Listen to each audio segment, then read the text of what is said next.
Nigel Farage's scathing critique of the Labour Party isn't just a political attack. It's a damning indictment of their failure to protect vulnerable communities and a challenge to their self-proclaimed moral authority. In exposing Labour's inaction on grooming gangs, Farage unearths a web of political cowardice, ideological posturing, and betrayal that raises a deeply unsettling question. Can a party that turned a blind eye to such atrocities ever claim to stand for justice and accountability? Have a watch of this.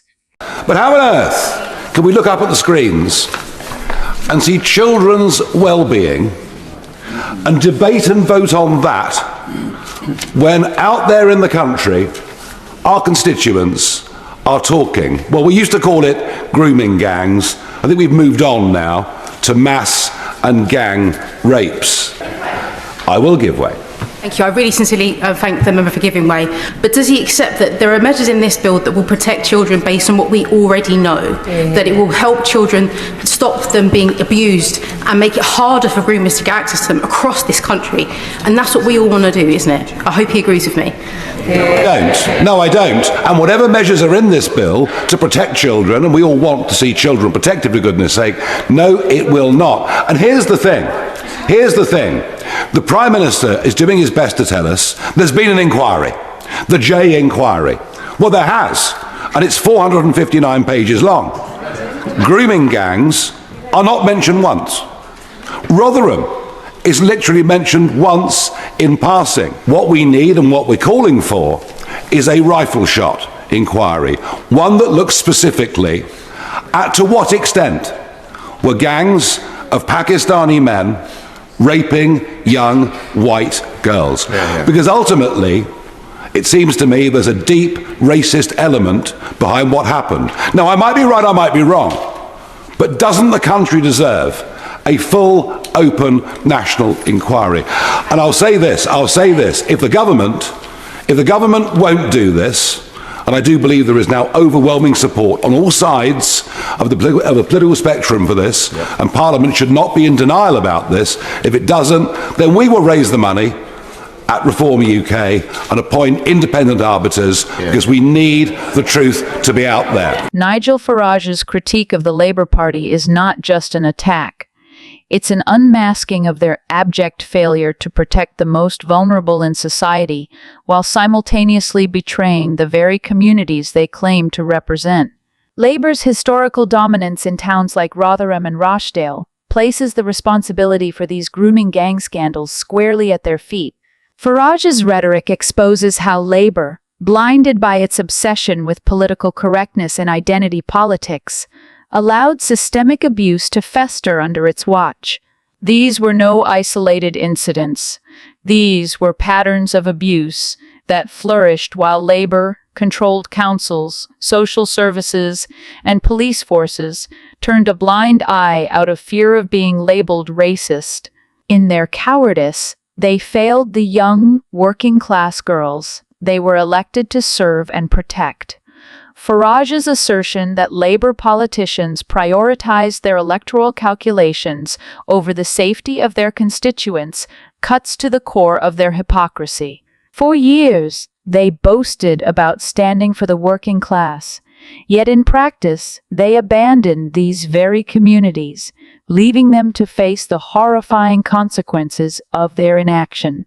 Labour leaders, both locally and nationally, chose to prioritize their ideological posturing over the cries for help from countless victims. This disgraceful moral failure is compounded by their refusal to address the cultural and systemic factors that allowed such atrocities to continue for so long. Instead, Labour hid behind vague platitudes, downplaying the issue and vilifying those who dared to call them out. Thank you, Mr. Speaker. Rather depressing listening this morning. I can't help this repetition of 22 billion black hole. We're dealing with very serious matters like people's employment. Ultimately, I hear the Chancellor talking about a central planning agenda. It's the public services that are the problem. They're wasting money. Please, can we please seriously consider this? Will she accept if the economy turns down next year, she's made a mess of it, which surely it will? Chancellor.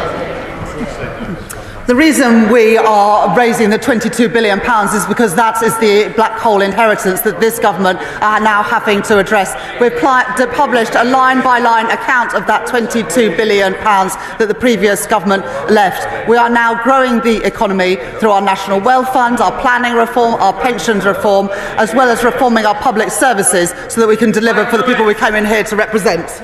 Rupert Lowe's speech delivers a blistering critique of the Labour Party, accusing them of deep-rooted incompetence and fiscal irresponsibility that has allegedly left the government grappling with a £22 billion black hole. His frustration is evident as he derides Labour's repetitive rhetoric about economic challenges, contrasting it with the harsh realities faced by working people. Lowe's core argument is clear. Labour's mismanagement of public finances and reckless spending on inefficient public services has created a fiscal crisis that demands urgent correction. He paints Labour's governance as outdated, ineffective, and a burden on the nation's economic stability. Lowe takes direct aim at Labour's handling of public services, describing them as rife with inefficiency and waste. He characterizes Labour's governance philosophy, rooted in centralized planning and unchecked expenditures, as not just ineffective but actively detrimental to the country's fiscal health, by framing public services as a problem. Rather than a solution, Lowe assigns blame to Labour for misusing taxpayer funds while neglecting the practical needs of citizens. This accusation strikes at the heart of Labour's claim to represent working people, exposing what Lowe sees as a glaring disconnect between their ideological promises and their practical outcomes. In a pointed warning, Lowe shifts the responsibility for any potential economic turbulence squarely onto Labour's shoulders. He asserts that the Conservative government is working to address the chaos inherited from Labour's policies and rejects Labour's protestations as excuses. His critique goes further, accusing Labour of fostering a culture of blame, shifting and denial, with little accountability for the long-term consequences of their actions. Lowe contrasts Labour's alleged failures with the government's initiatives to stimulate economic growth, including wealth funds, planning reforms, pension adjustments, and overhauling public services. This juxtaposition underscores what he frames as Labour's legacy of wreckage against the Conservatives' proactive solutions. By presenting the current government as pragmatic and forward-thinking, Lowe reinforces the perception of Labour as ideologically rigid and ill-equipped to govern. Thanks for watching. We'd love to hear your thoughts on the content. Share your feedback in the comments below.